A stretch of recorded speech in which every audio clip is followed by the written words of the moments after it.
At my son's wedding dinner, my husband of 32 years stood up, looked me dead in the eye, and announced, "Helen, this is the end for us. I've found someone new." His secretary Jessica sat directly across from me at our family table, wearing a smug smile like she'd just won the lottery. The entire reception hall went silent. Every fork stopped midair. Every conversation died. My own family stared at me like I was a wounded animal they didn't know how to help. But instead of breaking down, instead of screaming or throwing my wine in his face like everyone expected, I leaned forward, looked Thomas straight in the eye, and said with the calmest voice I could muster, "Well, thank you for the heads up." Then I reached into my purse, pulled out a manila envelope I'd been carrying for weeks, and slid it across the white tablecloth toward him. "Here's a little something for you to read later." Before he could even touch that envelope, I stood up, smoothed down my navy blue dress, the one I'd bought specifically for this beautiful day, kissed my son Michael on the forehead, and walked out of that reception hall with my head held high. Behind me, I heard Thomas tearing open the envelope. Then came the sound that still gives me chills to this day. A scream so loud, so full of rage and panic that it echoed through the entire banquet hall of Riverside Manor. But how did we get here? How does a woman who spent 32 years building a life with a man end up orchestrating his downfall at their son's wedding? The question isn't, how could I do something so calculated, so devastating? The real question is, how does a woman like me, who dedicated her entire life to her family, come to the decision to methodically plan the destruction of the man she once loved? I wasn't always the kind of woman who would carry divorce papers in her purse, waiting for the perfect moment to strike. There was a time when I believed in love and partnership in the promises we made to each other. The year was 1991, and I was 26 years old running a small catering business out of my apartment kitchen. Helen's Delights, I called it. Soul food with a gourmet twist. My grandmother's mac and cheese recipe elevated with aged cheddar and truffle oil. Cornbread that people drove across town for. Peach cobbler that made grown men weep. I had 12 regular clients and dreams of opening my own restaurant someday. The future stretched before me, full of possibility. Thomas was this charming insurance adjuster who hired me to cater his office Christmas party. 6'2" with shoulders that filled out his suit jacket perfectly. When he smiled, a small dimple appeared in his right cheek like a secret meant only for me. He swept me off my feet with talk about building a life together, having children, creating something beautiful. The night he proposed, we sat on the rooftop of my apartment building. I'd spread out a blanket, brought up a bottle of wine, some cheese, and my special raspberry tarts. The city lights sparkled around us like earthbound stars. "I've never met anyone like you, Helen," he said, taking my hand in his. "You pour your heart into everything you do. The way you talk about food, about flavors and textures, it's like poetry." He pulled a small velvet box from his pocket. "I want to build something amazing with you. Will you marry me?" The ring wasn't large or flashy, but it was perfect. A single diamond set in white gold, elegant and timeless, just like I hoped our love would be. 6 months later, we were married in a small ceremony with just our closest friends and family. I remember the way Thomas looked at me as I walked down the aisle like I was the most precious thing he'd ever seen. How could I have known that 20 years later he would look at his secretary the same way? It wasn't until after we were engaged that Thomas mentioned his first marriage. He'd been married briefly in his early 20s. His first wife had cheated on him, then taken him for everything in the divorce. "She blindsided me," Thomas said, his voice tight with old pain. "One minute we were happy, the next, she was sleeping with her boss and demanding half of everything." That should have been my first warning sign. The bitterness in his voice when he spoke about her, the way he seemed more upset about the financial loss than the betrayal itself. But when you're in love, you don't see red flags. You see challenges to overcome together.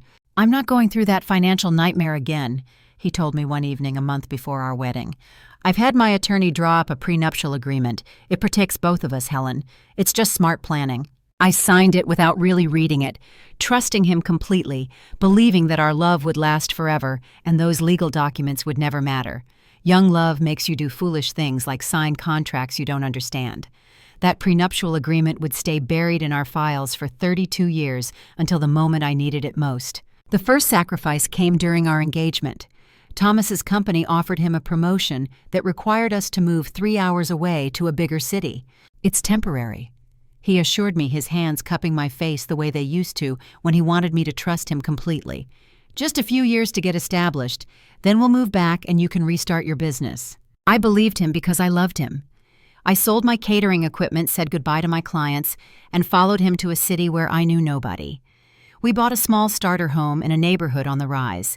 The kitchen was half the size of the one in my old apartment, but Thomas promised we'd renovate soon. We never did. The restaurant dream got packed away in boxes along with my grandmother's cast iron skillets. I told myself it was just a pause, not an end, that the sacrifice was worth it because we were building a future together. I didn't realize then that it would be the first of many dreams I'd set aside for Thomas's career. As I unpacked our dishes in that small kitchen, arranging them in cabinets that wouldn't be replaced for 2 decades, I felt a pang of loss that I quickly suppressed. This is what marriage is, I told myself. Compromise, support. This is what love looks like. The second sacrifice came when Michael was born 2 years later. Suddenly, Thomas's career became even more important because we had a family to think about. He worked longer hours while I stayed home with our beautiful baby boy, pouring all my love and creativity into being the perfect mother. Michael had Thomas's dimple and my determination. From the moment he could stand, he wanted to explore everything, touch everything, understand how the world worked.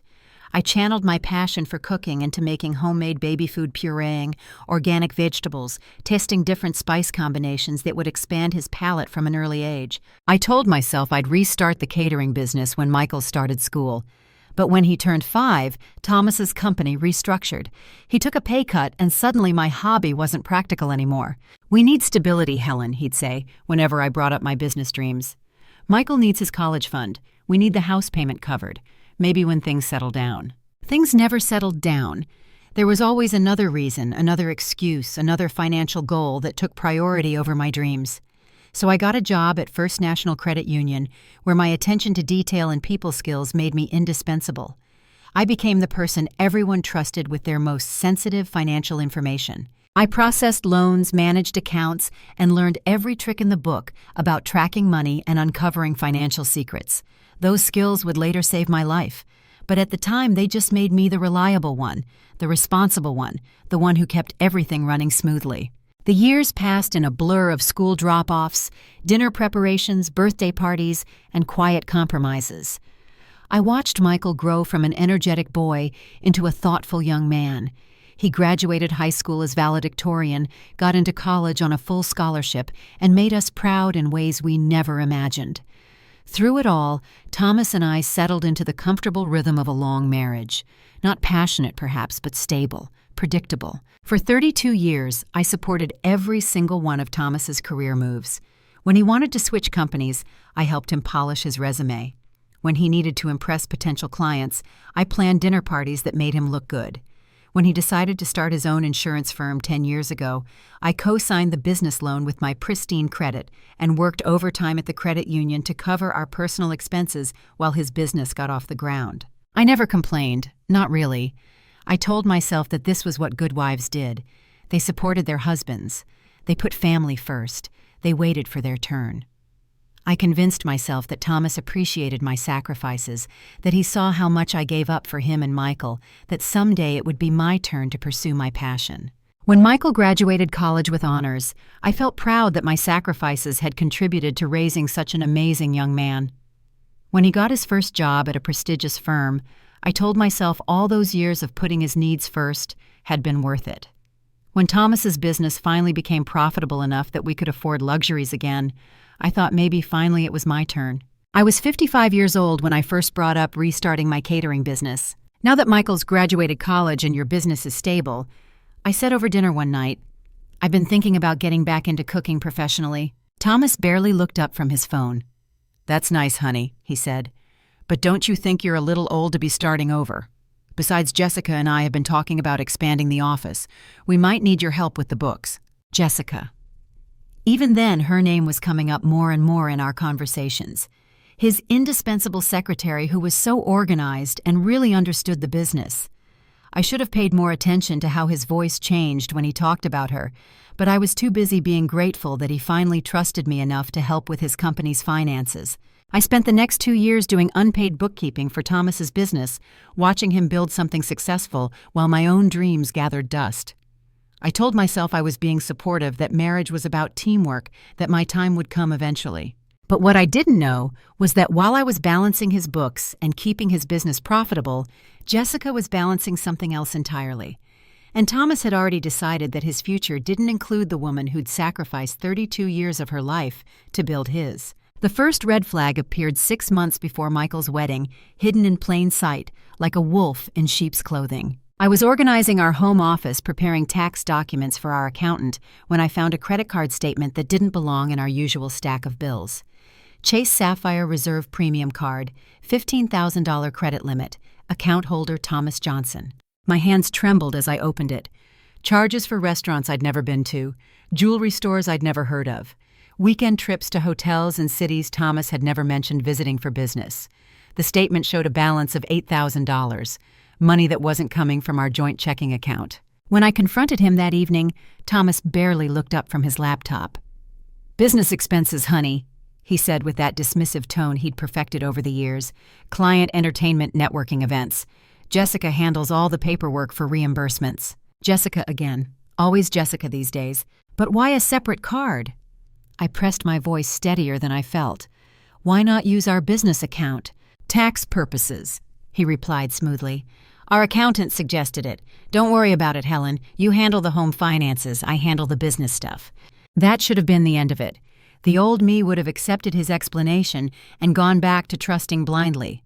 But 30 years at the credit union had taught me that financial secrets always tell the truth. And this statement was screaming lies. So I started paying attention, really paying attention. I noticed how Thomas's phone was always face down now, how he'd step outside to take certain calls, how he developed a sudden interest in working late on Fridays and weekends. I watched him shower longer-use cologne on random Tuesday mornings and spend 20 minutes styling his hair for client meetings. A strange calm settled over me as I began to see the truth. It wasn't panicked or frantic. It was cold and clear like lake water in winter. For the first time in decades, I started thinking about my own protection instead of his comfort. The second discovery came 3 weeks later when I was dropping off lunch at his office. A surprise visit with his favorite sandwich from the deli down the street. Jessica wasn't at her desk, and I could hear laughter coming from Thomas's office. Female laughter, intimate laughter. I stood in that reception area for 5 minutes, listening to my husband's voice mixing with hers in a way that made my stomach turn inside out. They weren't discussing insurance policies. When they finally emerged from his office, Jessica's lipstick was smudged and Thomas's tie was crooked. They both froze when they saw me standing there holding his sandwich like some pathetic wife playing delivery service. "Helen," Thomas's voice was too bright, too surprised. "What brings you here?" "Brought your lunch." I managed setting the bag on Jessica's desk. "Thought you might be hungry." Jessica smoothed her skirt and smiled at me with pure venom disguised as sweetness. "That's so thoughtful," she purred. "Thomas is lucky to have someone who takes such good care of him." The way she said "takes care of him" made it clear she thought my job was menial, temporary, easily replaceable. But what really struck me was the tie Thomas was wearing. It was the blue silk one I'd given him for his birthday last year, the one he'd said was a little too flashy for his taste. Apparently it wasn't too flashy for Jessica. I smiled back and left without another word, but inside something fundamental had shifted. I wasn't just suspicious anymore. I wasn't just hurt. I was angry. And beneath that anger was something even more powerful: resolve. Have you ever reached a point where you suddenly see your entire life with perfect clarity, where all the little compromises and sacrifices you've made over the years suddenly align into a pattern so clear it takes your breath away? That's what happened to me in that moment, standing in the elevator of my husband's office building, watching the numbers count down to the lobby. I started documenting everything. Every late night, every unexplained absence, every time he claimed to be working but his office lights were off when I drove by. I used my lunch breaks to follow him sometimes, and what I saw confirmed my worst fears. Thomas and Jessica holding hands in restaurant booths across town, kissing in his car in empty parking lots, shopping together at jewelry stores where he'd never taken me, not even for our anniversary. But I didn't confront him. Not yet. I needed more than suspicions. I needed proof that would stand up in court. The hardest part wasn't gathering evidence or planning my strategy. It was pretending to be the same naive, trusting wife Thomas expected me to be. For months, I had to perform the role of my life. Every morning, I made Thomas's coffee exactly the way he liked it, kissed him goodbye, and wished him well at work. Every evening, I asked about his day and listened to his lies about late meetings and difficult clients. When he claimed he'd be working weekends, I packed him lunch and told him not to work too hard. The performance required every ounce of self-control I possessed. When he came home smelling like Jessica's perfume, I bit my tongue and said nothing. When he forgot our anniversary for the first time in 32 years, I pretended it didn't matter. When he started working out obsessively and buying new clothes, I complimented his dedication to staying healthy. Through it all, Rachel Martinez became my lifeline. Rachel had been my college roommate, the smartest woman I knew, who'd gone on to become a family law attorney specializing in high-asset divorces.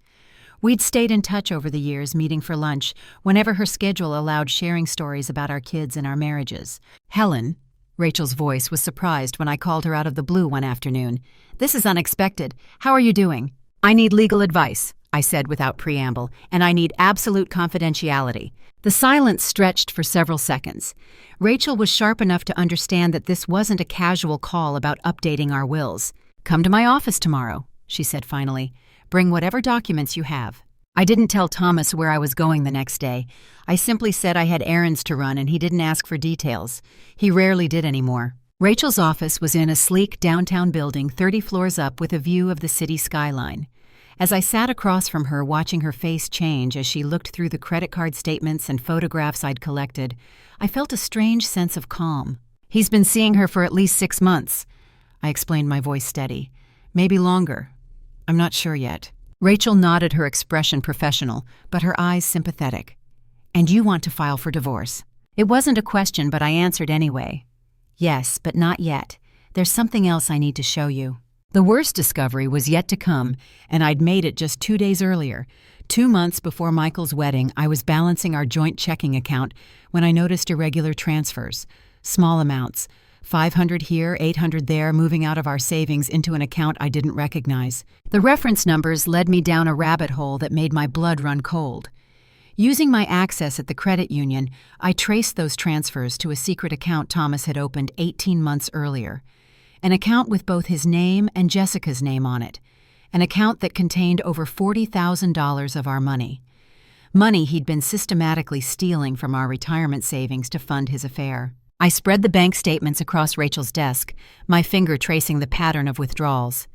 He's been taking money from our retirement account for over a year, buying jewelry for her weekend getaways, even putting a down payment on an apartment in her name. Rachel studied the documents, her brow furrowed.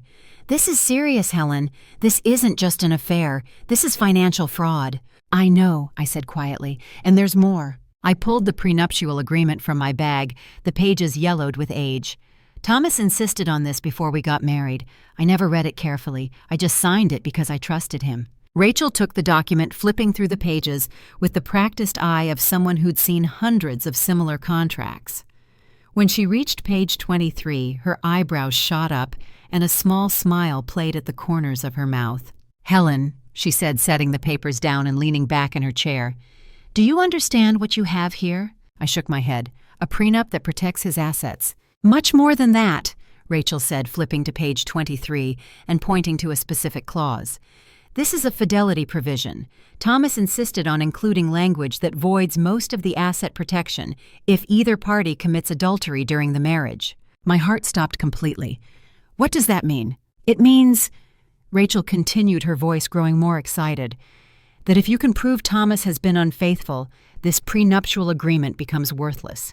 All those protections he put in place to safeguard his business and investments, they disappear the moment he violated his marriage vows." The irony was so perfect it almost made me laugh. Thomas's paranoia about his first wife's betrayal had led him to create a legal trap for his own infidelity. "How much proof do I need?" I asked, thinking about the manila folder full of evidence sitting between us. Rachel smiled like a shark sensing blood in the water. "Bank records showing he used marital assets to fund an affair would be excellent. Photos of them together would be helpful. Any evidence of cohabitation or joint financial accounts would be devastating." I had all of that and more. "There's something else," Rachel said, flipping through more pages. Because you co-signed the business loan and worked unpaid for his company, you're entitled to compensation for your contributions. Combined with the adultery clause, you're looking at keeping the house, most of the investments, and potentially alimony. For the first time in months, I felt genuine hope spreading through my chest. But then a thought occurred to me. What about Michael's wedding? It's in 2 months. I don't want this to overshadow his big day. Rachel nodded thoughtfully. We can file the papers, but delay serving them until after the wedding. The important thing is to file first. Don't give Thomas time to hide assets or prepare a defense. Strike quickly and decisively. That afternoon, I began preparing for war. I organized every piece of evidence, documented every stolen dollar, and started planning the most important performance of my life. I'd thought Thomas wanted to humiliate me at our son's wedding. I thought he'd invited Jessica to flaunt their affair in front of our family and friends. But 3 days before the wedding, I realized his plan was even more calculated than I'd imagined. "Helen," he said over dinner, his voice taking on that patronizing tone I'd learned to hate. "I need to tell you something about the reception." I looked up from my plate, channeling every ounce of innocent curiosity I could muster. "What about it?" "I've invited Jessica," he said, watching my face carefully. "She's been such a huge help with the business, and I thought it would be nice to include her in the celebration." The audacity took my breath away. He was bringing his mistress to our son's wedding, setting the stage for maximum cruelty, and he wanted my permission first. The old Helen would have questioned it, maybe even objected. But the new Helen, the one who'd been planning her revenge for weeks, simply smiled. "Of course," I said. "That's very thoughtful. She's been working so hard." Thomas's face showed a flicker of surprise, as if he'd expected more resistance. But then his expression settled into smug satisfaction. He thought he'd broken me down so completely that I wouldn't even fight for my own dignity. "Good," he said. "I knew you'd understand." That night, I finalized every detail of my plan. The envelope was prepared, the legal papers filed and ready, the evidence organized and documented. I even practiced my response in the mirror, perfecting the calm, graceful demeanor that would throw everyone off balance. Because I'd realized something crucial about revenge.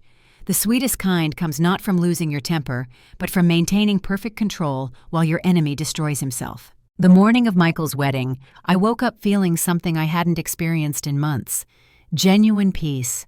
I put on my navy blue dress, the one that made me feel confident and powerful, and did my makeup with extra care. Today wasn't just my son's wedding day. It was the day I reclaimed my life. Thomas was unusually cheerful as we got ready, humming while he shaved, taking extra time with his appearance. He thought today was his victory lap, the day he'd finally rid himself of the boring wife who'd served her purpose and could now be discarded for a newer model. At the reception, I watched him whisper something to Jessica that made her laugh, probably discussing how easy this was going to be, how I'd never see it coming. I smiled and waved at them across the room, playing my part until the very last moment. When Thomas stood up to make his announcement, when he looked at me with that mixture of pity and cruelty in his eyes, when he delivered his rehearsed speech about our marriage being over, I felt nothing but cold satisfaction. He thought he was about to destroy me. Instead, he just walked directly into the trap I'd spent weeks preparing. Every word he spoke, every cruel revelation, every moment of public humiliation he inflicted on me in front of our family only made the contents of that envelope more devastating. Because while Thomas had been planning a public execution, I'd been preparing a resurrection that would leave him screaming. I was halfway to the parking lot when I heard the sound, a roar of pure rage and panic that cut through the evening air like a wounded animal. Through the reception hall's windows, I could see Thomas standing at our table, the manila envelope torn open in his hands, papers scattered across the white tablecloth like fallen leaves. His face had drained of every drop of color. The confident, smug expression he'd worn during his announcement was gone, replaced by something I'd never seen before. Genuine terror. His hands shook as he rifled through the documents, his eyes scanning the legal papers with growing horror. Jessica leaned forward, trying to read over his shoulder, her perfectly manicured fingers reaching for the divorce papers. "Thomas, what is this?" she asked, her voice cutting through the stunned silence of the reception hall. But Thomas couldn't speak. He was staring at the bank statements I'd included, the ones showing every penny he'd stolen from our joint accounts, every dollar he'd transferred to their secret account, every purchase he'd made for her, with money that belonged to both of us. "Thomas, Jessica's voice was sharper now, more demanding. She grabbed one of the papers from his trembling hands and began to read. I watched through this window as her expression changed from confusion to disbelief to cold, calculating panic. She was reading the adultery clause in our prenuptial agreement, the clause that voided all of Thomas's financial protections the moment he committed adultery. The clause that meant everything he thought he'd safeguarded for their future together was now mine to claim. "This cannot be real," Jessica said, her voice loud enough that the nearest tables could hear every word. "You said she would never fight back. You said she was too weak, too dependent." Too weak, too dependent. The words confirmed everything I'd suspected about their conversations. They'd sat in that secret apartment I'd helped pay for, mocking me, planning my humiliation, convinced that I was too broken down to defend myself. Thomas finally found his voice, but it came out as a strangled whisper that gradually built to a shout. "She knew," he said. "She knew everything. She's been planning this." The family members at nearby tables were starting to understand that something terrible was happening. Michael stood up from the head table, his face confused and concerned. "Dad, what's going on?" But Thomas was beyond caring about appearances now. He held up the divorce papers, his voice cracking with desperation. "She filed for divorce this morning. She's claiming adultery. She's trying to take everything." "Take everything?" Jessica's voice was rising to match his. "What do you mean, take everything? You said the prenup protected your assets." "The prenup is void." Thomas screamed loud enough that the entire reception hall fell silent again.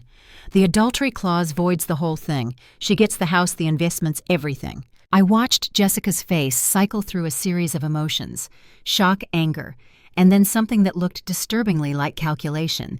She wasn't devastated that their affair had been exposed. She was furious that the money was gone. "You told me she was just filing taxes," Jessica hissed. "You said she was too stupid to understand finances. You said she'd never figure out the account." The account. Their secret account. She was talking about it right there in front of everyone, confirming every suspicion our family had ever had about their relationship. Michael was on his feet now, his new wife Sarah beside him, both of them staring at Thomas with growing horror. My sister Margaret had her hand over her mouth, tears streaming down her face. Sarah's parents looked like they wanted to disappear into the floor, but Thomas and Jessica were too caught up in their panic to care about the audience they'd created. They were turning on each other like cornered animals, each trying to blame the other for their predicament. "You said you had everything under control," Jessica shouted. "You said she was broken, that she'd never fight back." "I thought she was," Thomas shot back. "She never questioned anything. She never even looked at the statements." "Well, clearly she looked." Jessica's voice was pure venom now. "And now what? Now we have nothing. The apartment lease is in my name. The credit cards are maxed out. You said you were going to take care of everything." The ugly truth was spilling out in front of 40 witnesses. They weren't star-crossed lovers torn apart by circumstances. They were two greedy people who'd planned to steal my life and got caught. "She froze the accounts," Thomas said, reading more of the legal papers. "Everything's frozen pending the divorce proceedings. We cannot access anything." Jessica stood up so fast her chair toppled backward. "Cannot access anything? What about the apartment? What about my car payment? What about—" She stopped mid-sentence, the full reality hitting her at once. Without access to Thomas's money, my money that he'd been stealing, she had nothing. Her lifestyle, her security, her future with him, all of it depended on funds that no longer existed. The look she gave Thomas in that moment was pure hatred. "You destroyed everything," she said, her voice cold as winter. "You absolute fool." And then she walked out. Just like that. No goodbye, no attempt to work through the crisis together, no declaration of love that would survive financial hardship. She grabbed her purse and left Thomas standing there alone with the wreckage of his choices. The silence that followed was deafening. 40 people stared at my husband as he stood among the scattered papers of his destruction, finally understanding that the quiet, dependable wife he'd underestimated had just checkmated him with his own moves. Michael's voice cut through the silence, quiet but carrying clearly across the room. "Dad, how could you do this to Mom?" But Thomas had no answer. He was still staring at the legal papers, still trying to process that the woman he dismissed as weak and stupid had just destroyed him so completely that even his mistress had abandoned him. That's when he started screaming my name. "Helen, Helen!" Thomas's voice cracked as he shouted my name across the parking lot. "Get back here. We need to talk." I stopped walking and turned around slowly, taking my time. Through the reception hall's floor-to-ceiling windows, I could see the chaos inside. Overturned chairs, scattered papers, family members huddled in shocked conversations, and my husband standing in the middle of it all, like a man whose house was burning down around him. When I walked back through those doors, the entire room fell silent.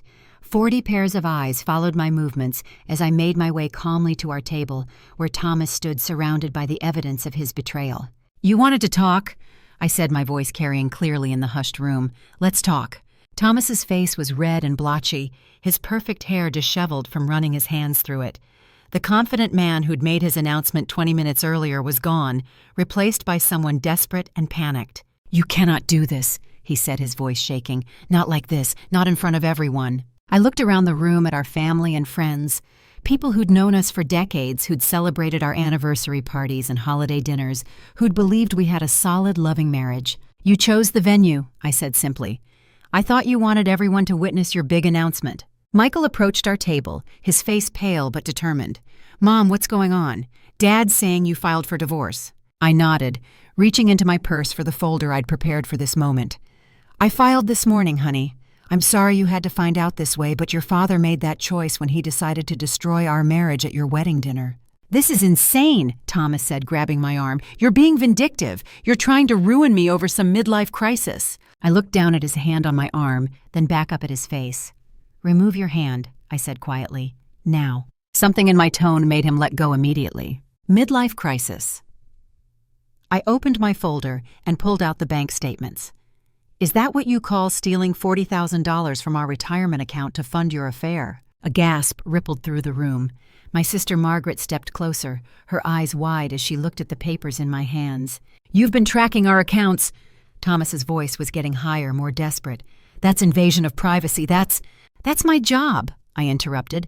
"I work at a credit union, remember? Tracking financial irregularities is literally what I do for a living." Rachel Martinez chose that moment to walk through the reception hall doors. I'd asked her to come knowing I might need legal backup for this conversation. "Mrs. Johnson," Rachel said, approaching our table with professional calm. "I hope I'm not interrupting anything important." "Perfect timing," I said. "Rachel, this is my husband, Thomas. Thomas, this is Rachel Martinez, my attorney." The color drained from Thomas's face again. "Attorney, you hired an attorney without telling me.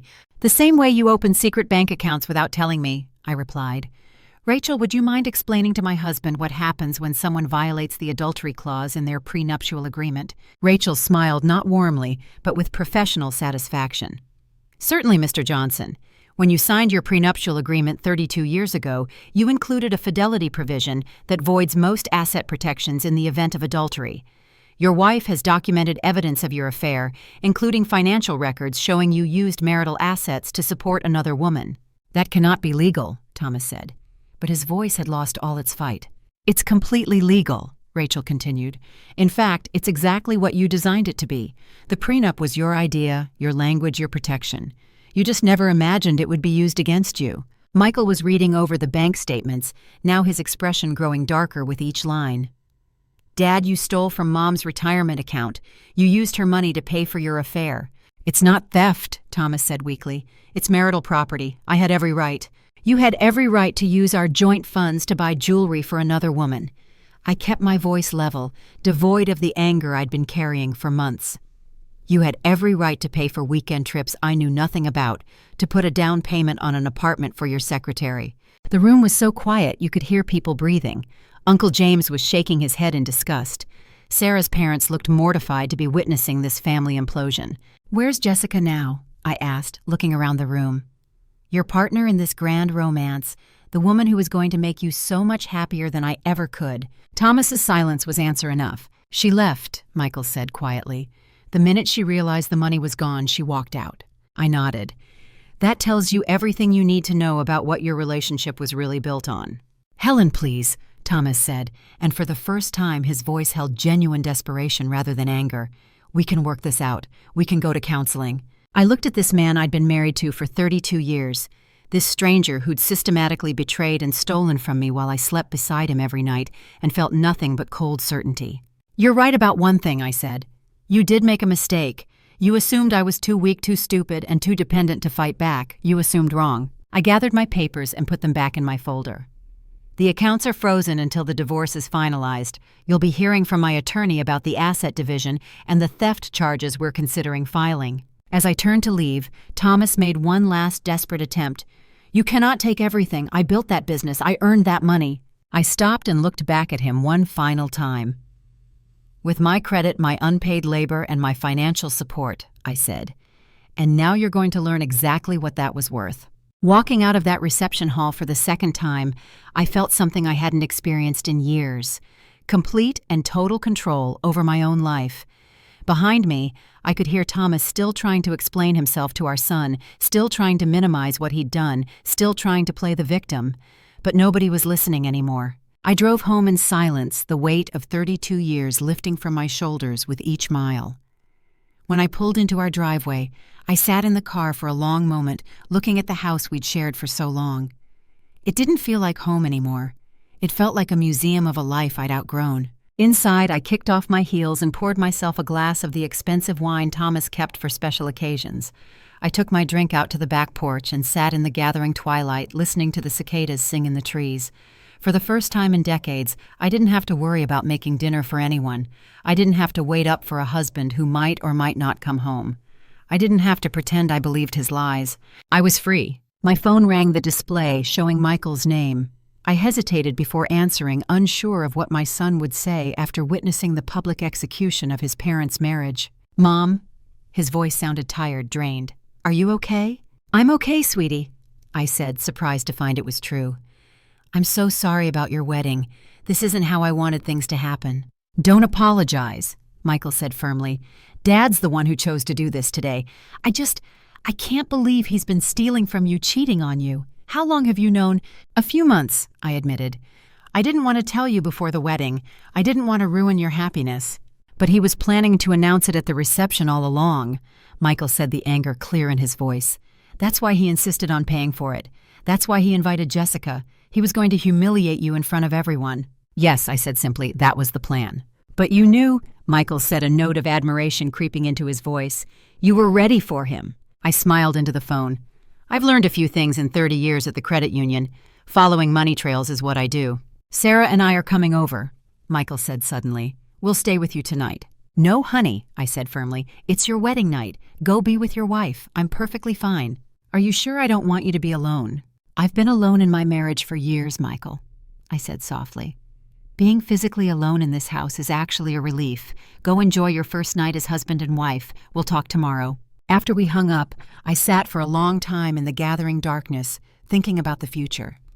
For so long, my life had revolved around Thomas and Michael, around their needs and their dreams. Now Michael was grown married, starting his own life, and Thomas had made his choice. For the first time in over 3 decades, I could make choices based solely on what I wanted. The thought was both terrifying and exhilarating. That night, I slept in the guest bedroom. I couldn't bear to sleep in the bed I'd shared with Thomas, knowing what I knew. In the morning, I woke early, made coffee, and started making lists: financial accounts to separate, assets to document, professional contacts to reach out to. It was strange how calm I felt, how methodical. There were no tears, no breakdowns, no moments of doubt, just a steady determination to rebuild my life on my own terms. Rachel called around noon. "How are you holding up?" she asked, her voice warm with concern. "Surprisingly well," I answered, looking down at the pages of notes I'd made. "I've been making plans."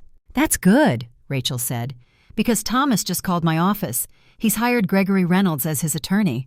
My stomach tightened. Gregory Reynolds was known as one of the most aggressive divorce attorneys in the state, a man who specialized in helping wealthy clients hide assets and minimize settlements. "Does that change anything?" I asked, trying to keep the worry from my voice. "Not really," Rachel assured me. "Reynolds might be aggressive, but we have the law and the evidence on our side. The adultery clause in your prenup is ironclad, and we have concrete proof that Thomas used marital funds to support his affair. Reynolds can bluster all he wants, but he can't change those facts.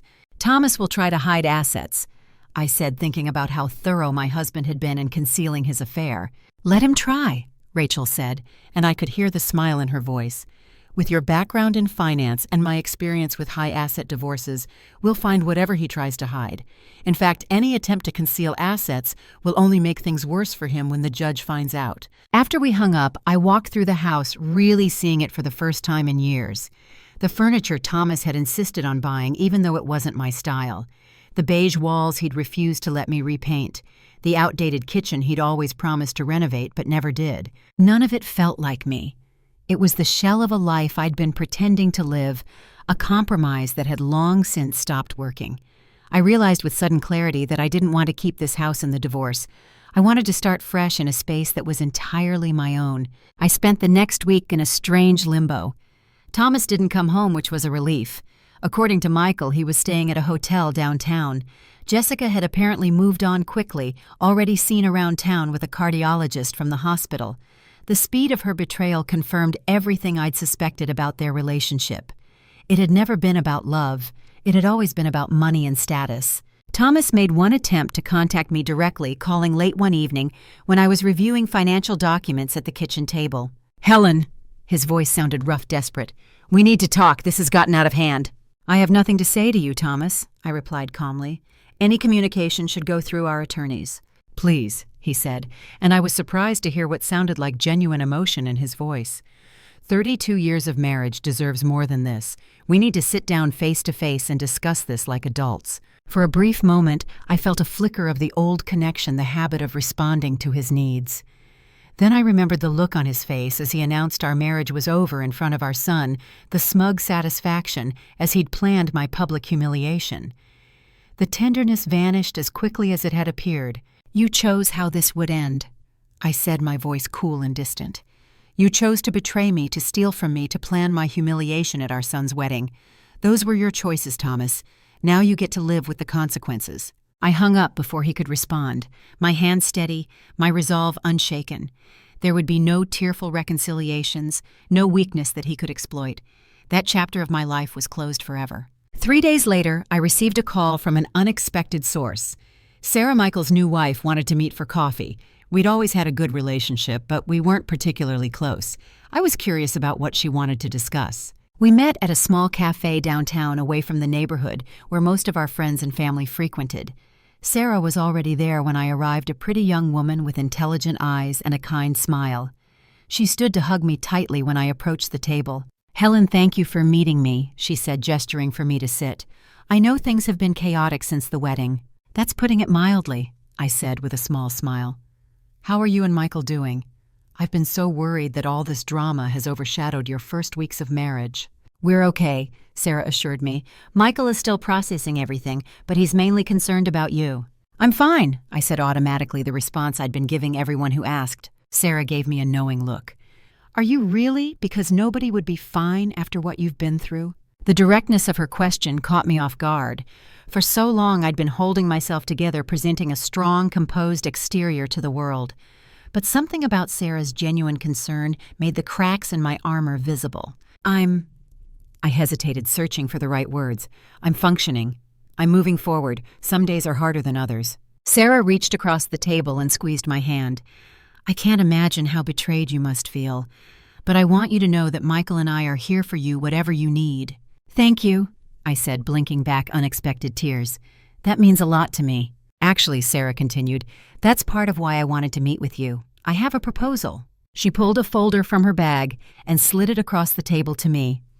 Inside was a business plan for a small catering company, complete with financial projections, marketing strategies, and equipment lists. "Michael told me about your dream," Sarah explained, "how you used to run Helen's Delights before you gave it up to support Thomas's career.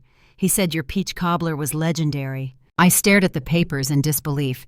"You did all this?" Sarah nodded. "I majored in business administration before going to culinary school.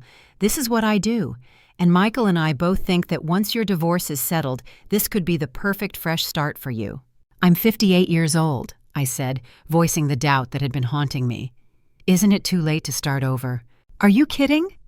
Sarah's eyes widened. "You have 30 years of life experience, professional financial skills, and culinary talent. Most importantly, you have a story that will resonate with people. The woman who reclaimed her dream after 30 years. That's not just a business plan, Helen. That's a brand." For the first time since discovering Thomas's betrayal, I felt a genuine spark of excitement.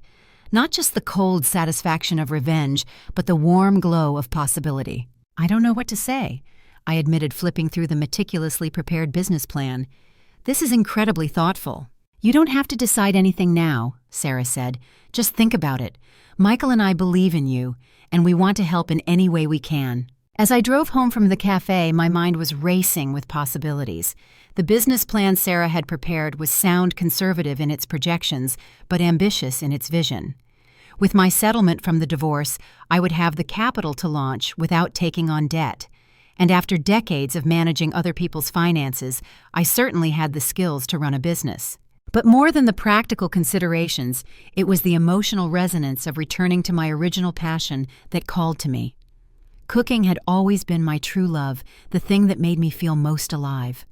The thought of building a business around that passion of creating something that was entirely mine filled me with a sense of purpose I hadn't felt in years. When I got home, I went straight to the attic and dug out the boxes I'd packed away 3 decades ago. My grandmother's handwritten recipes, yellowed with age but still legible. The specialized tools I couldn't bear to sell when we moved. Photos of my first catering events back when I was just starting out. Holding these artifacts of my former life, I felt like I was rediscovering pieces of myself that had been lost for years. The young woman with dreams and ambitions who believed she could create something meaningful through her passion for food. She wasn't gone.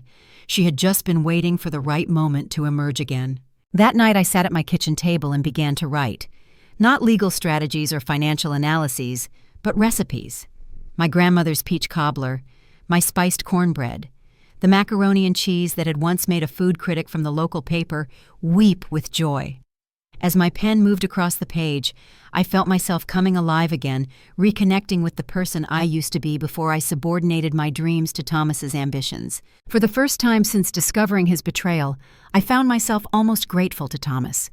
If he hadn't pushed me to this breaking point, I might have spent the rest of my life in comfortable complacency, never reclaiming the passion that once defined me. His betrayal had been devastating, but it had also been liberating. It had forced me to reimagine my life on my own terms. As I wrote recipe after recipe, the outline of my future began to take shape. Not just a business, but a new identity. Not just financial independence, but creative fulfillment. Not just surviving Thomas's betrayal, but thriving despite it. I was no longer just Thomas Johnson's soon-to-be ex-wife. I was Helen Wilson, soon-to-be founder and owner of Second Chances Catering. And for the first time in decades, I couldn't wait to see what the future held. 6 months later, on what would have been our 33rd anniversary, I stood in the kitchen of my new catering business, Second Chances, preparing my grandmother's famous peach cobbler for a client's golden anniversary party. The irony wasn't lost on me, celebrating 50 years of genuine love, while my own marriage had crumbled after 32 years of lies. The divorce had been finalized 3 weeks earlier, and the results were even better than Rachel had predicted. The adultery clause in Thomas's precious prenuptial agreement had worked exactly as written, voiding every protection he'd thought he'd secured. I kept the house, 75% of our investments, the retirement accounts he'd tried to steal from, and received spousal support for the next 5 years. But the real victory wasn't financial. It was watching the dominoes of Thomas's carefully constructed deception fall one by one. Jessica had lasted exactly 2 weeks after the wedding disaster. Once she realized that Thomas's money was gone and wouldn't be coming back, she cleaned out their secret apartment and moved in with another man before the month ended. Word through mutual acquaintances was that her new boyfriend was a cardiologist with a much larger bank account and no inconvenient wives to complicate things. Thomas had tried to fight the divorce at first, hiring Gregory Reynolds, an expensive attorney who'd taken one look at the prenuptial agreement and advised him to settle quickly. The bank statements showing systematic theft, the photographs of him with Jessica, and the paper trail of lies had made his case impossible to defend. The business he'd been so proud of was struggling now. Without my unpaid bookkeeping and financial management, and with his reputation in tatters after word spread about the affair and the theft, clients had started looking elsewhere for their insurance needs. He'd been forced to sell his share to his business partner just to pay his legal fees. The potential fraud charges Rachel had mentioned never materialized. I decided that destroying his life was enough without sending him to prison. Sometimes mercy looks like letting someone face the natural consequences of their choices without adding extra punishment. Michael had struggled with the revelation about his father, but he'd made his position clear the week after the wedding. "Mom," he'd said, sitting in my kitchen while I made him his favorite chocolate chip cookies. "I'm sorry I didn't see what he was doing to you. I'm sorry it took so long for someone to stand up for you." "You were never supposed to protect me," I told him. "That was never your job." My son had inherited my sense of justice and his father's stubborn streak, but he directed it in the right direction. He'd cut contact with Thomas entirely after learning about the stolen retirement money, saying he couldn't respect a man who'd steal from his own wife. Sarah, my new daughter-in-law, had become one of my closest allies. She had helped me design a logo for my catering business and had been my first official client hiring me to cater her law firm's holiday party. Word of mouth from that event had led to 3 more bookings, then 5, then 10. The catering business was everything I dreamed it would be 30 years ago and more. I specialized in Southern comfort food with elegant presentation, the kind of cooking that made people feel loved and celebrated. My peach cobbler had become legendary among my clients. My mac and cheese was booked solid through the spring. I'd even started offering cooking classes on weekends for people who wanted to learn my techniques.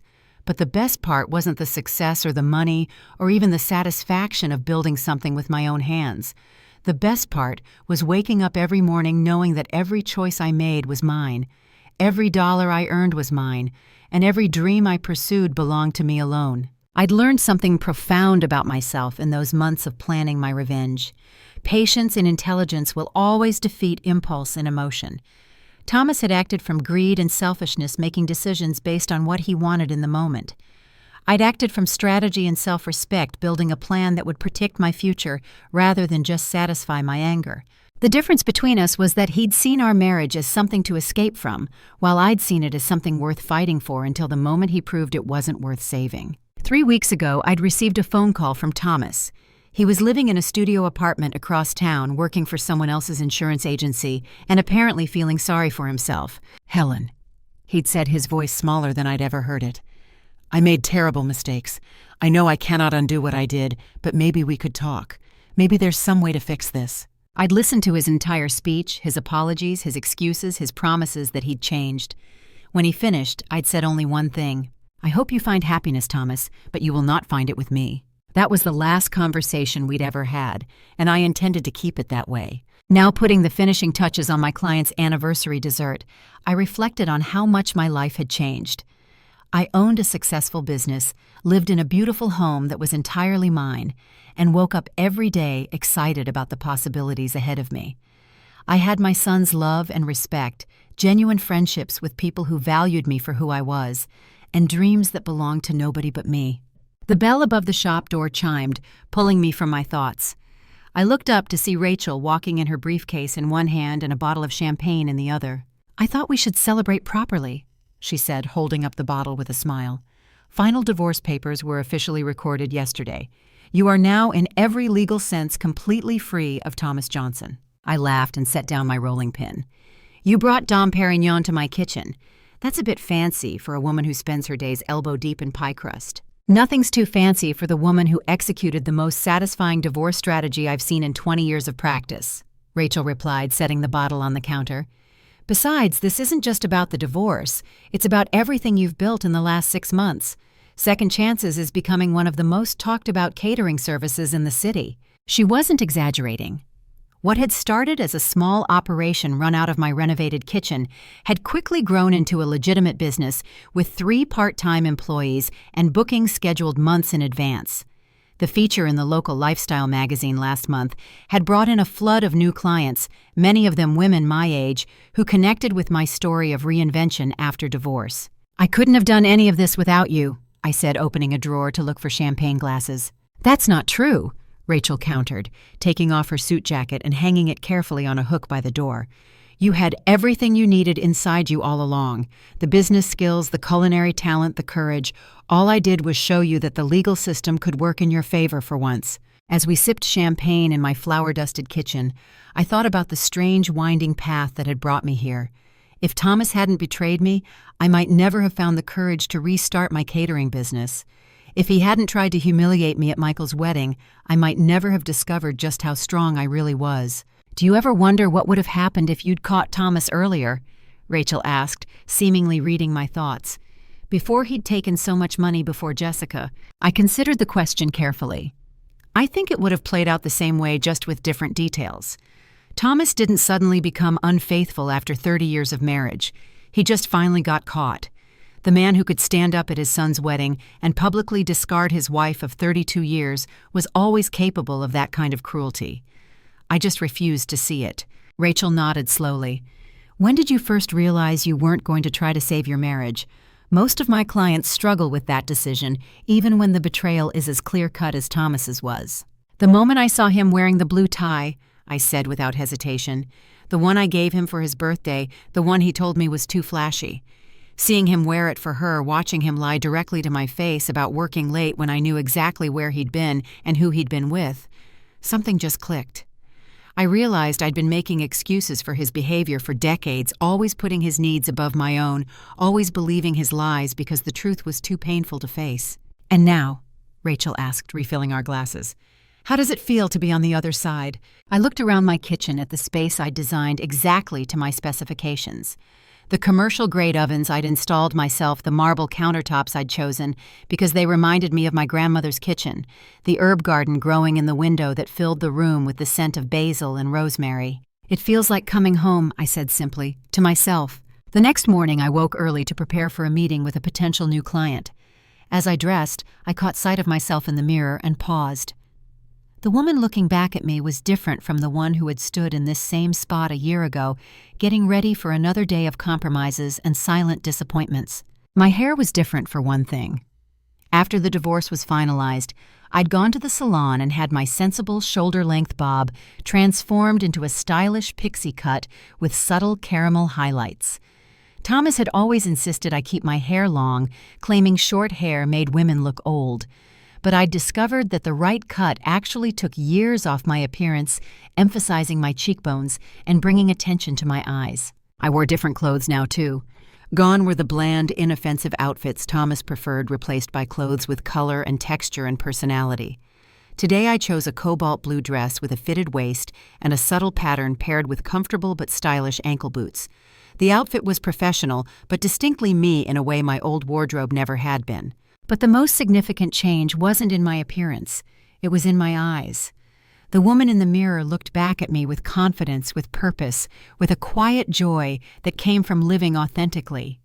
There was no more fear, no more constant need for approval, no more walking on eggshells to avoid upsetting someone else's fragile ego. I was no longer Thomas Johnson's wife. I was Helen Wilson, fully and completely myself for the first time in decades. My meeting was with a wealthy couple celebrating their 25th wedding anniversary. They wanted an intimate dinner party for 20 of their closest friends, featuring elevated versions of dishes from the early years of their relationship. It was exactly the kind of event I love to cater, personal and meaningful, with plenty of room for creative interpretation. As I drove to their home in one of the city's most exclusive neighborhoods, I couldn't help but compare their marriage to what mine had been. Would they make it to 32 years? Would they still look at each other with genuine affection, or would they too be hiding secrets and resentments behind closed doors? The house was a stunning modern structure, with floor-to-ceiling windows overlooking a perfectly manicured garden. I was greeted at the door by Catherine Reynolds, a woman about my age with a warm smile and an elegant manner. "You must be Helen," she said, extending her hand. "I've heard wonderful things about your food. Please come in." I followed her through the house to a spacious kitchen that would have made a professional chef jealous. Her husband David joined us, kissing his wife's cheek before shaking my hand. "Catherine's been talking about your peach cobbler for weeks," he said with a genuine smile. "Apparently it's life-changing." "I make no such promises," I laughed. "But it is my grandmother's recipe, and she was something of a culinary genius." As we sat at their kitchen island discussing menu options, I was struck by the easy affection between them. The way David's hand rested lightly on Catherine's back, the way she leaned slightly toward him when he spoke, the shared glances that suggested inside jokes and private understandings. This was what a real partnership looked like. This was what I'd thought I had with Thomas, what I'd spent decades pretending we shared. "We want the evening to tell our story," Catherine explained, showing me photographs from their early days together. Our first date was at a little Italian place in Boston that served the most amazing risotto. Our first vacation together was in New Orleans, where we fell in love with jambalaya and beignets. And somehow we need to incorporate hot dogs, David added with a mischievous grin. We were broke college students when we met, and most of our dates involved hot dogs from this cart outside the library. Catherine rolled her eyes affectionately. David insists on including this detail in our love story, even though those hot dogs were absolutely terrible. But memorable, he countered, squeezing her hand. Isn't that what matters? The way they laughed together made my heart ache, not with jealousy exactly, but with the recognition of what had been missing from my own marriage. Thomas and I hadn't shared moments like this in years, maybe ever. We'd existed alongside each other, fulfilling our designated roles, but we hadn't truly seen each other, hadn't delighted in each other's quirks and stories. As I drove home from the meeting, a new menu plan taking shape in my mind, I wondered if I would ever experience that kind of connection. At 58, was it too late to find a relationship based on mutual respect and genuine affection? Did I even want to try again after everything I'd been through? The question followed me through the rest of the day as I tested recipes and placed orders for upcoming events. By evening, I'd settled into my favorite spot on the back porch with a glass of wine and my mother's old recipe journal, finding comfort in the familiar handwriting and the memories it evoked. The phone rang, breaking the peaceful silence. It was Michael. "Mom, are you sitting down?" he asked without preamble, his voice vibrating with excitement. "I am actually," I replied, setting my wine glass on the side table. "What's going on?" "Sarah's pregnant," he blurted out. "We just got the confirmation today. You're going to be a grandmother." The news hit me like a wave, joy and surprise, and a dozen other emotions washing over me at once. A grandmother. Me. The words seemed impossible magical. "Michael, that's wonderful," I said, my voice catching. "I'm so happy for both of you. How is Sarah feeling?" "She's good, a little tired, but good. We wanted you to be the first to know, well after her parents. We called them right before you." "When is the baby due?" I asked, my mind already racing ahead to nursery colors and tiny outfits. "September," Michael replied, "just after our first anniversary." After we hung up, I sat in the gathering dusk, tears slipping down my cheeks. Happy tears for the most part. Joy for Michael and Sarah, anticipation for this new life coming into the world. Gratitude that I would be here to witness it, to be part of it. But mixed with the happiness was a bittersweet realization. This child, this precious new life, would be born into a family already fractured by betrayal and divorce. My grandchild would never know what it was like to have grandparents who loved each other, who sat side by side at family gatherings, who shared holidays and birthdays as a united front. Instead, there would be separate visits, careful scheduling to avoid uncomfortable overlaps, the perpetual diplomatic challenge of including Thomas in family events without forcing me to interact with him more than absolutely necessary. It wasn't what I would have chosen for my grandchild for any of us. For the first time since discovering Thomas's betrayal, I allowed myself to grieve. Not for the loss of him, but for the loss of what our family could have been, should have been. I grieved for the dream that had died, the future we'd planned together that would never come to pass. The grief didn't last long. It couldn't not when there was so much to look forward to, so much to be grateful for. I wiped my tears and went inside to call Sarah to offer my congratulations and support directly to begin planning for this new chapter in all our lives. The next morning, I woke with a new sense of purpose. I would be the best grandmother any child could ask for. I would create traditions and memories that would last a lifetime. I would build a legacy of love and strength for this new generation. Starting with food, of course. I spent the day experimenting with baby food recipes, testing organic purees, and thinking about meals that would appeal to young palates while providing proper nutrition. I made lists of kitchen tools I would need, designed a special corner in my kitchen where a high chair could someday sit, imagined tiny hands learning to roll dough and stir batter under my watchful eye. In the midst of my planning frenzy, Rachel called to check on me. "I just heard from Michael about the baby," she said. "How are you feeling about becoming Grandma Helen?" "Excited, terrified, grateful, all of the above," I admitted. "I've been cooking all day, testing baby food recipes, even though the baby won't need solid food for at least a year." Rachel laughed. "Of course you have. That's your love language, feeding people. This kid is going to be the best-fed child in the state." "There's something else," I said, hesitating slightly. "I've been thinking about the scholarship idea we discussed. For women over 50 who want to start food businesses. I think I'm ready to move forward with it. Several months earlier, Rachel had suggested I consider creating a scholarship fund for women like me, women who'd put their dreams on hold for decades and needed financial support to start over. The idea had resonated with me immediately, but I'd been too busy getting second chances off the ground to give it serious thought. "That's wonderful," Rachel said. "What changed your mind?" "Michael's news," I explained. "I started thinking about legacy, about what I want to leave behind for my grandchild. And yes, I want to leave financial security and family recipes and happy memories, but I also want to leave an example of what it means to help others to turn your own hardship into something positive for someone else." "Helen Wilson changing the world one peach cobbler at a time," Rachel teased, but I could hear the pride in her voice. "Hardly changing the world," I demurred. "Just trying to make things a little easier for women like me." But as we discussed the logistics of setting up the scholarship, how to structure it, and where to find applicants, I felt a deep sense of rightness settle over me. This was the next step in my journey, the natural evolution of everything I'd been through, taking the pain of my past and transforming it into opportunity for others. 2 days later, I received an unexpected visitor at Second Chances.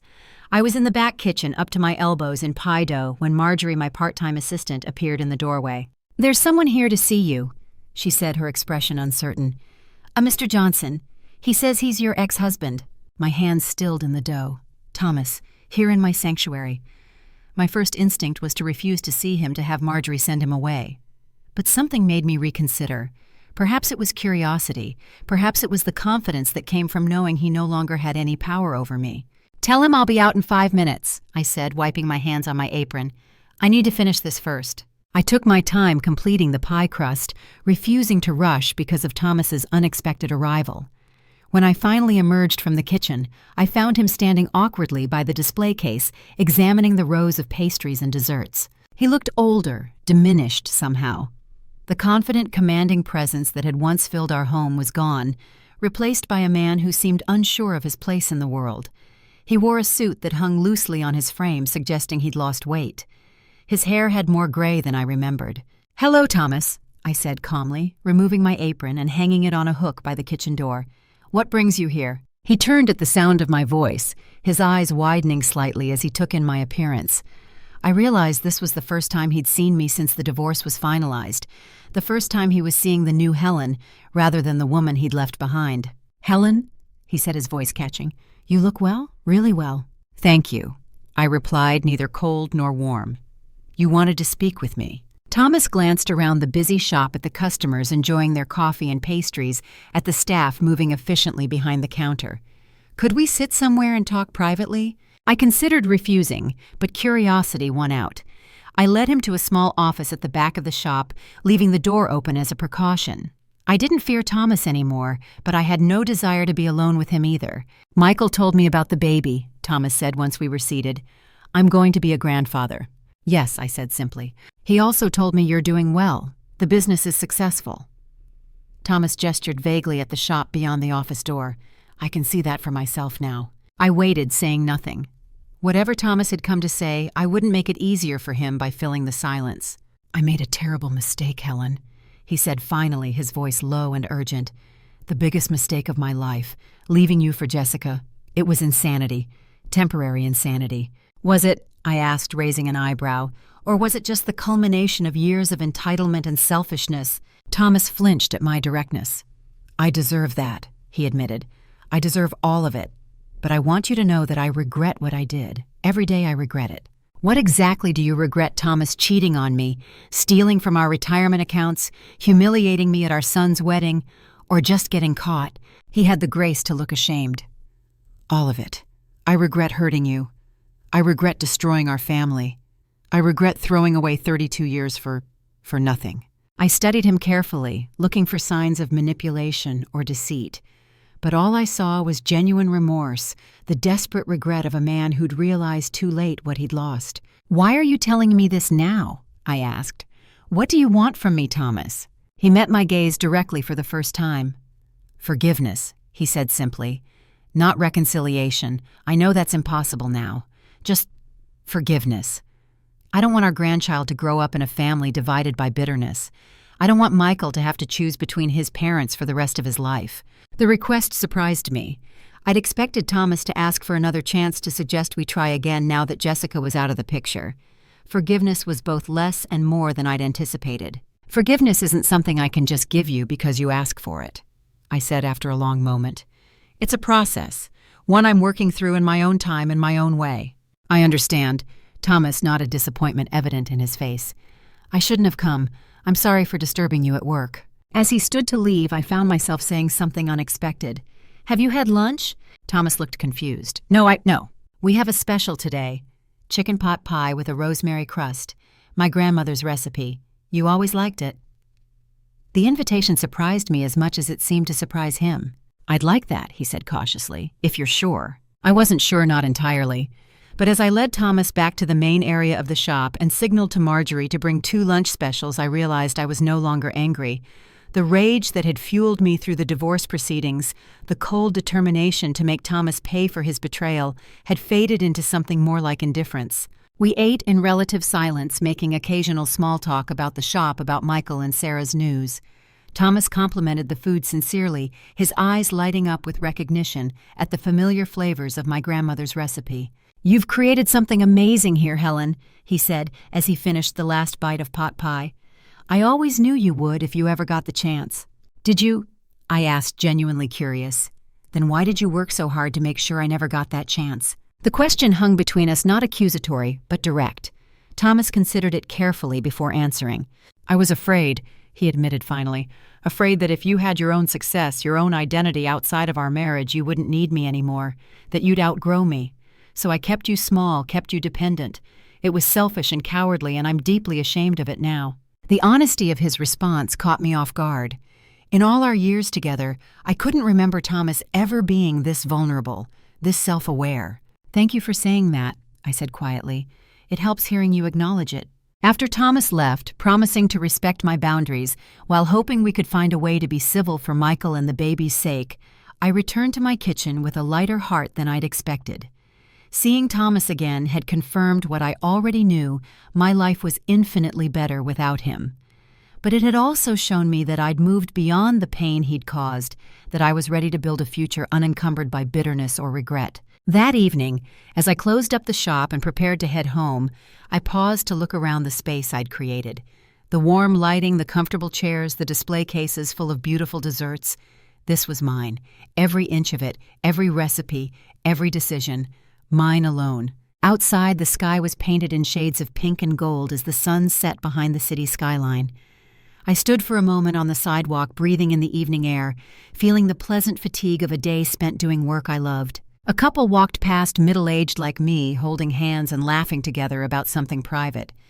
I watched them go, feeling neither envy nor sadness, just a quiet appreciation for their evident happiness and a growing certainty about my own. Sometimes the best revenge isn't getting even, it's getting free. Sometimes the greatest victory isn't destroying your enemy, but building a life so beautiful that their betrayal becomes the catalyst for your greatest happiness. Thomas had given me the greatest gift without intending to. He'd shown me my own strength, my own resilience, my own capacity for reinvention. In trying to destroy me, he had inadvertently set me free. As I walked to my car, I thought about the future stretching before me.